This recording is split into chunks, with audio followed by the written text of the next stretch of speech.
За сайн байцгаана уу. Монголын Гогийн холбооноос явуулж байгаа Гогийн цуврал хичээлийн энэ удаагийн дугаараар чулууны гарц чулуу идэх тухай үзье.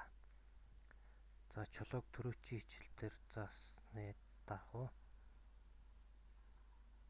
огтлолцол дээр нүүн. За тэгэхээр чулууны гарц гэдэг маань энэ чулууны зураасны дагуу дараагийн буудлыг гарц гэж нэрлэж байна. За энэ хард чулууны үед 1 2 3 4 гэсэн гарцтай байна.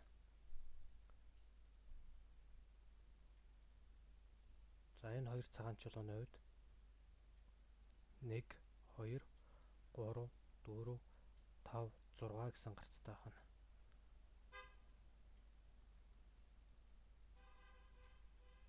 За хэрвээ ийм чулуу байвал гарц нь 1 2 3 4 5 6 7 гэсэн гарцтай байна. За энэ чулууны үед энэ бөөрийнхөөр тэмдэглэсэн эсгүүд бол гарц биш байна. Гарц бол шугамын дагуух дараагийн нүүдэл буюу дөрвөлжингөөр тэмдэглэж байгаа эсгүүд маань гарц болох нэ. За чулууг идэхдээ за энэ цагаан чулууг идэх гарцгүй болгосон тохиолдолд чулууг идсэн гэж үзнэ. Тэгэхээр энэ цагаан чулууны дөрвөн талд дөрвөн гарцын хааж тавьснаар энэ цагаан чулууг идэж байна. За тэгвэл энэ цагаан чулууг яаж идэх вэ? За ингээд бүх гарцууд мөн адил хааж тавьснаар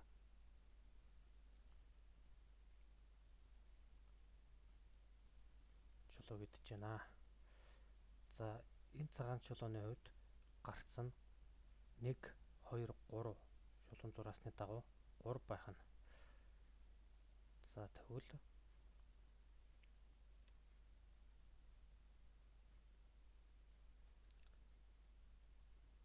энэ дээр энэ хамгийн болонд нүүсэн цагаан чулууны үед гарц нь 1 2 байх нэ.